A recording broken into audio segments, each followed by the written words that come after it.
पुणे के एक होटल में रविवार को हुए ड्रग्स मामले में पुणे पुलिस ने 8 लोगों को गिरफ्तार किया है। पुलिस ने 3 बार मालिकों समेत मैनेजर, एक डीजे, एक पार्टी ऑर्गेनाइजर और 2 पार्किंग अटेंडेंट के खिलाफ मामला दर्ज किया है।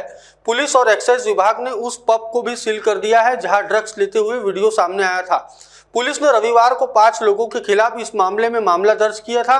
पब के मालिक और उसके 2 साथियों, पब मैनेजर और एक कर्मचारी पर यह मामला दर्ज किया गया था। अब इस बीच पूर्व मंत्री अनिल देशमुख ने पुणे के पब और होटल में चल रहे ड्रग्स पार्टी सर्व महाराष्ट्राला माहित आहे की पुण्यामध्ये वारंवार ड्रग्सच्या घटना घडत आहेत। काही महिन्यापूर्वीच ललित प्रकरणामध्ये सुद्धा करोडो रुपयाचे ड्रग्स त्या पुण्यामध्ये सापडलेत। आता सुद्धा अनेक हॉटेल, बार आणि रेस्टॉरंटमध्ये सुद्धा ड्रग विकल्या जात आहे। त्याचे व्हिडिओ सुद्धा बाहेर आलेले आहेत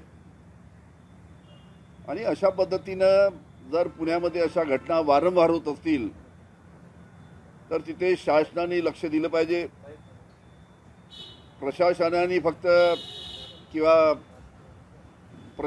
फक्त 1-2 अधिकाऱ्याला निलंबित करून चालणार नाही। याच्यामध्ये जे अधिकारी दोषी आहेत की ज्यांच्या दुर्लक्ष केल्यामुळे अशा प्रकारच्या घटना घडतात त्यांच्यावर कठोर कारवाई प्रशासनाने आणि शासनाने केली पाहिजे। या अशा प्रकारच्या घटना वारंवार सांस्कृतिक नगरी म्हणून पुण्याची ओळख आहे। आता पुण्याची ओळख बदलण्याचं काम त्या निमित्तानं शासनाच्या माध्यमातून चालू आहे।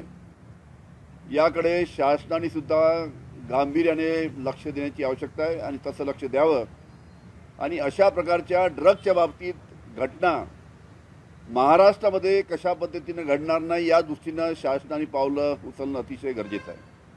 कारण की तरुण मुलं, कॉलेजमध्ये मुलं अशा पद्धतीने खुलेआमपणे जर ड्रग मिळत असेल तर व्यसनाधीन होतात। त्याच्यामुळे याच्याकडे शासनाने लक्ष दिलं पाहिजे। त्याचबरोबर महाराष्ट्रामध्ये मोठ्या प्रमाणात हिट अँड रनच्या घटना होत आहेत। नागपूरमध्ये जी रामझुला इथे 2 तरुण त्या हिट अँड रन केसमध्ये मारले गेलेत, त्याच्यामधली जी गाडी चालवत होती रितिका मालू, 130 दिवस झालेत। 130 दिवसापासून अजून सुद्धा नागपूर येथील पोलीस तिचा पत्ता लावू शकली नाही। त्यामध्ये या सर्व घटनेमध्ये राजकीय संरक्षण आहे का आणि राजकीय संरक्षणापायी तिला नागपूरमधून बाहेर पळू दिलं, महाराष्ट्रामधून बाहेर पळू दिलं का, अशा सुद्धा चर्चा नागपूरमध्ये आहेत। कारण की 130 दिवस झाल्यावर सुद्धा रितिका मालू हिला आतापर्यंत अटक करण्यात आली नाही, ती सापडली नाही। अतिशय दुर्दैवी गोष्ट आहे आणि अशा पद्धतीच्या घटना नागपूरमध्ये वारंवार घडत आहेत। यामध्ये मधल्या काळामध्ये फुटपाथवर गाडी चढून 9 लोकांचा त्यामध्ये मृत्युमुखी पडलेत। पोट्टेवारची केस आपल्याला माहीत आहे। पुण्यामध्ये सुद्धा अशा घटना काही झाल्यात। त्याच्यामुळे अशा पद्धतीच्या ज्या हिट अँड रनच्या घटनासुद्धा महाराष्ट्रामध्ये घडत आहेत त्याकडे सुद्धा शासनाने लक्ष दिलं पाहिजे। ट्रॅफिक पोलीस मोठ्या प्रमाणात वाढवले पाहिजे। आज जवळजवळ 60% पोलीस निरीक्षकाची पदं महाराष्ट्रामध्ये रिक्त आहेत। त्याच्यामुळे जी भरती आहे पोलिसांची भरती, ती पोलिसांच्या भरतीची प्रक्रिया सुद्धा जलद गतीने केली पाहिजे। त्यांना ट्रेनिंग देऊन लवकरात लवकर त्यांना त्यांच्या खांद्यावर जबाबदारी दिली पाहिजे, जेणेकरून मोठ्या प्रमाणात पोलीस फोर्स या निमित्तानं महाराष्ट्रामध्ये उभा राहिल्यानंतर अशा पद्धतीच्या घटना टाळण्यासाठी एक चांगल्या पद्धतीने मदत होईल। या दृष्टीने सुद्धा शासनाने याच्याकडे लक्ष देण्याची आवश्यकता आहे। सर्वात महत्त्वाचं म्हणजे आपल्याला माहिती आहे की 2 दिवसापूर्वीच तेलंगणा सरकारने काँग्रेसचे माननीय राहुलजी गांधी यांनी जाहीर केलं होतं की आमचं सरकार आल्यानंतर तेलंगणामध्ये आम्ही शेतकऱ्यांची कर्जमाफी करू। त्या पद्धतीनं राहुलजी गांधी यांनी जे आश्वासन दिलं होतं त्यांनी ते आश्वासन पूर्ण करून तेलंगणातील शेतकऱ्यांना त्यांची कर्जमाफी दिली आहे। त्याच धर्तीवर महाराष्ट्रातील शासनाने सुद्धा शेतकऱ्यांना कर्जमाफी केली पाहिजे।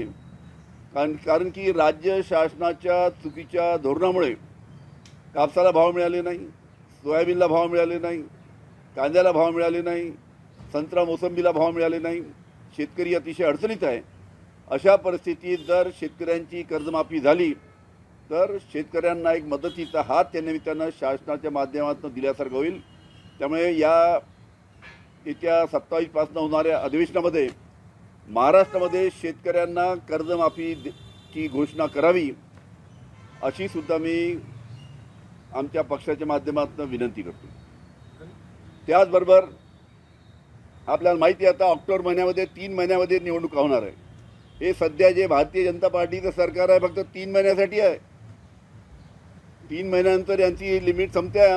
महाविकास आघाडीचं सरकार येणार आहे. त्याच्यामुळे मी आज या ठिकाणी मी सांगू इच्छितो की अनेक अधिकारी नियम बाजूला ठेवून प्रशासनाच्या शासनाच्या दबावाखाली नियमबाह्य काम करतायत. मी या सर्व अधिकाऱ्यांना सांगू इच्छितो, अनेक अधिकारी चांगले काम करतात पण अनेक अधिकारी नियमबाह्य काम करतायत, वरतून दबाव आला की काम करतायत. अपने वेडिंग प्लान को बनाइए फन और एंटरटेनमेंट से भरा event Gangotri resorts and lawn के साथ, जहां आपको आपकी वेडिंग के लिए मिलेगी अट्रैक्टिव एंटरटेनमेंट और फन से भरी एक परफेक्ट लोकेशन. यहाँ आपको मिलेगा धमाकेदार पूल साइड पार्टी करने का मौका with water slider, boating paddle, baby pool, swimming pool and craziest rain dance with DJ. सिर्फ इतना ही नहीं, यहाँ आपके मनोरंजन के लिए उपलब्ध है modified jeep ride end kids entertainment free ride भी. साथ ही यहाँ आपके गेस्ट के लिए उपलब्ध है deluxe rooms end halls, 4 AC 2 BHK cottages, well designed dining and dormitory and banquet hall. और वेडिंग अरेंजमेंट्स के साथ साथ यह लॉन आपको मिलेगा शादियों के लिए वेल डेकोरेटेड. साथ ही आपकी सुविधा के लिए प्राइवेट पार्किंग विद गार्ड्स भी उपलब्ध. तो इतना सब कुछ मिलेगा, वो भी सिर्फ एक ही छत के नीचे. तो अब देर किस बात की, आज ही अपनी बुकिंग कंफर्म करें गंगोत्री रिजॉर्ट्स एंड लॉन के साथ. For more details and bookings please contact Kishor Thakurdas Jethwani on 9325305344 पर या कॉल करें 7972585197 पर.